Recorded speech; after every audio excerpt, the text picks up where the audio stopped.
One of the reasons why I came to CNN is that I wanted the challenge. I came to cover a summit. I walked into a revolution. Details are very sketchy at this moment. We are told that shots were fired at his party as he left the hotel. The first question goes to Governor Dukakis. As you know, there's been an earthquake out here, at least 6.5 on the Richter scale.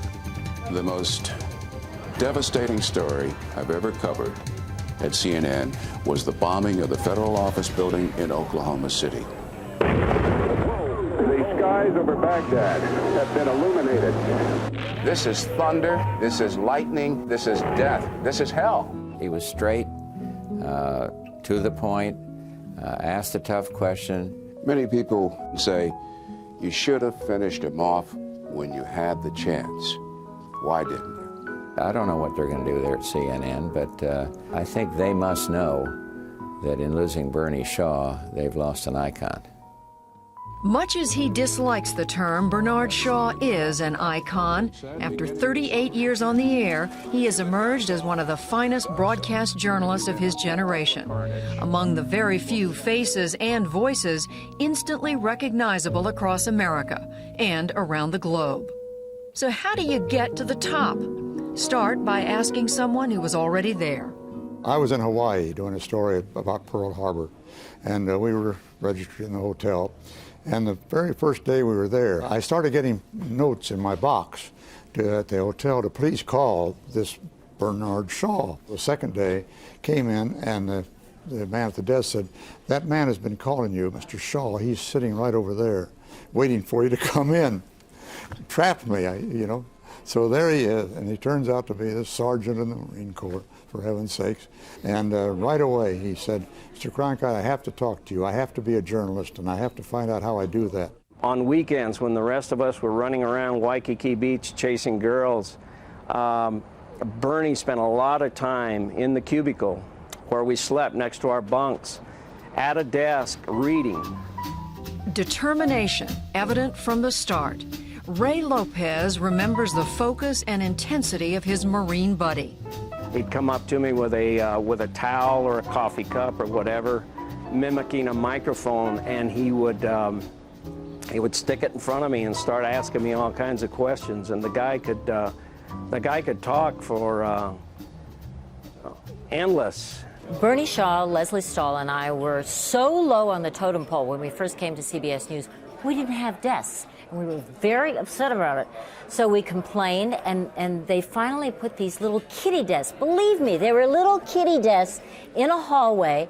And then the other correspondents, the senior correspondents, would complain that we were cooking chitlins and egg rolls and knishes. I mean, they had the audacity to say that. But then when we started getting good assignments and breaking stories, that shut them up. Good assignments like Watergate at CBS. And breaking stories like the mass suicide in Jonestown, Guyana. Covering that story for ABC, Bernie and his crew came dangerously close to stalling their plane as they captured the images that brought the horror home. From ABC, a leap of faith, to Ted Turner's wild experiment, CNN. I had been the ABC bureau chief, and when I left ABC, I had my eye on a very few good men and women, and he was at the top of my list. The number one challenge is not just to tell you what and why things happen here, but to explain what developments mean to you and how they'll affect your pocketbook. Bernie was just an extremely solid journalist, correspondent, who I knew had this anchor itch. President Carter says the housing and automobile industries, in fact, the entire national economy, will be stimulated by a reduction in the inflation rate. The qualities that made him our anchor, our rock, a manner and a voice that make every word believable, the coolest demeanor in the hottest situations, a cut-to-the-quick interviewing style, and at his core, a powerful combination of journalistic integrity and pure instinct. This I'll never forget. We were in the newsroom, and you heard the crackling of the radio. All I heard was down. I believe the transmission said rawhide down. and Bernie saying, let's get on the air now. Minutes ago, approximately 4 shots were fired at the president as he was leaving the Washington Hilton Hotel. With Bernie at the anchor desk, CNN proved that it could compete with the networks on the biggest story of the year, and then beat them by getting it right. All of the other 3 networks, their anchormen, went on the air announcing the death of Jim Brady. Bernard Shaw did not do so. We're told that White House Press Secretary Jim Brady was shot in the head. What his condition is, we just don't know at this point. I'm just below him, writing these increasingly desperate notes saying everybody says Jim Brady is dead, including CNN sources, and I'm passing them up. Didn't faze him. He wouldn't do it. He wouldn't say Jim Brady was dead. He says it does not look that good. It does not look good for Jim Brady. 20 hours after the shots were fired, I say to Bernie, I have to ask you, why didn't you kill Jim Brady? Why didn't you say he was dead? And he looked at me and he said, simple. The source that was telling us and everybody else that he was dead wasn't at the hospital. Bernie has proven himself a master of breaking news, but when the situation also called for careful thought and preparation, no one is more thorough. I guess in order to illustrate Bernie's ranking among fellow journalists in terms of his credentials to cover politics, it might be best to look at his question of Michael Dukakis. By agreement between the candidates, the first question goes to Governor Dukakis. Bernie worked for days on the right question, with one mission in mind. He wanted those 2 men to commit news. He finally hit upon a question so powerful that it helped in many minds to sway their decision about who to vote for. Governor, if Kitty Dukakis were raped and murdered, would you favor an irrevocable death penalty for the killer? No, I don't, Bernard, and I think you know that I've opposed the death penalty during all of my life. As soon as he got the answer out, he was done for the debate.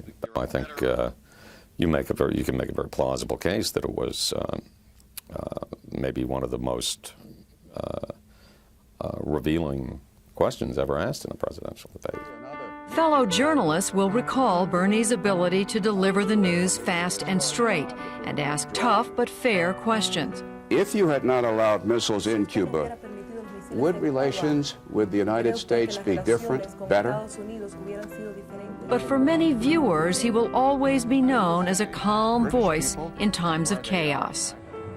Tiananmen Square, 1989. We had all been up for days. Bernie had been on the air with me and the rest of us, hour after hour, reporting on the drama in the square. The situation in Tiananmen Square is that it is a standoff. Suddenly word came that martial law had been declared and that the Chinese were ordering us off the air. Outside, troops were surrounding Beijing, the outskirts of Beijing. None of us had any notion of whether they might at some point simply show up in the hotel, bayonets drawn, and force us. We were just told by the government of China that about 58 minutes from now, the government will pull the plug. And at the final moment before the plug was pulled, we were able, after much browbeating and negotiating back and forth with the Chinese, to give Bernie a chance to sign off and close this whole operation down. In my 26 years in this business, I've never seen anything like this. For all of the hardworking men and women of CNN, goodbye from Beijing. It was just an absolutely class act, cool under fire and on top of the subject. That experience proved invaluable. Nearly 2 years later, Bernie, along with reporters John Holloman and Peter Arnett, made television history from the 9th floor of Baghdad's Al Rashid Hotel.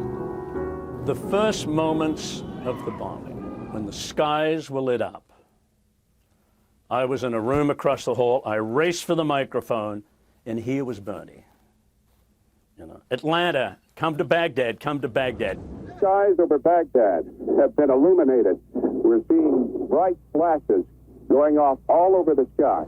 He had the microphone first, the instinct to broadcast, to be there. He didn't waver. He didn't hesitate.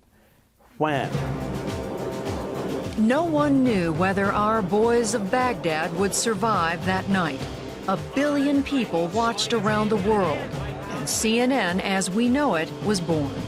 They were really a terrific combo, Bernie and John and Peter. Bernie brought that calm and that stable approach you look for from the consummate anchor who's a consummate journalist. How did CNN manage to stay on the air during all this? I'm just thinking about whether I want to candidly answer your question. All right. I remember saying that before the Persian Gulf War, CNN was a little engine that thought it could, but that night it demonstrated that it was a full-fledged network and a first-class news-gathering organization in the eyes of just about everyone. I think the best source of how careful we have been is listening to the CNN reporters who are watching it unfold. His job was to get out of me as much as he could to tell the story to the American people of what we were doing. And I always knew that in working with Bernie, it would be that kind of professional friendship where when I needed a hit and when I earned a hit, when I deserved a hit, friendship had nothing to do with it. It was business, it was professionalism. And like Colin Powell, Bernie is a pioneer. Bernie's legacy, and we cannot ignore it, is that he is an African American who broke the barrier, who became one of the big four. He paved the way for so many people.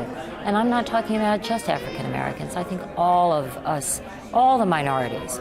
Bernie was there for us. When Bernie was a young radio reporter in Chicago, he was interviewing Reverend Martin Luther King Jr.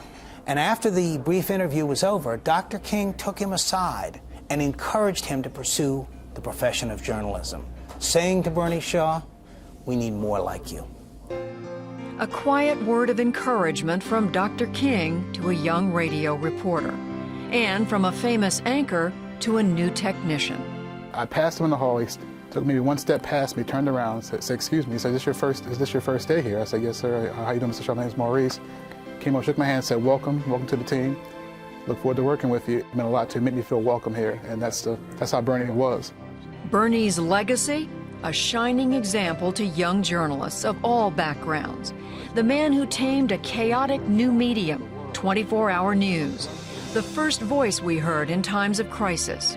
I do not think one terrorist bomb with all the carnage will shatter either the faith or the future of the people of Oklahoma. Bernard Shaw set the standard, then upheld it through earthquakes, political conventions, impeachment, debates, and all-night election dramas. It's not over. It simply is not over. Nothing could shake his foundation.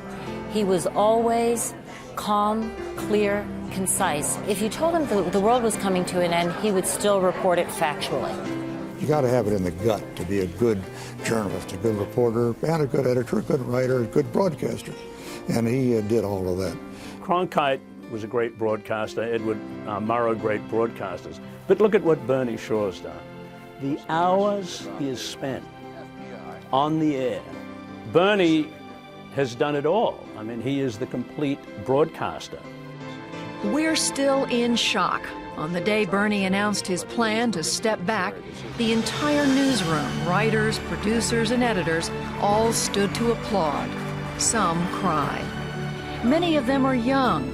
They, like all of us, look up to Bernard Shaw, as that Marine once looked up to Walter Cronkite. That inspiration is a gift we can never hope to repay. Bernie built this network. As long as CNN's on the air, that's going to be Bernie's legacy.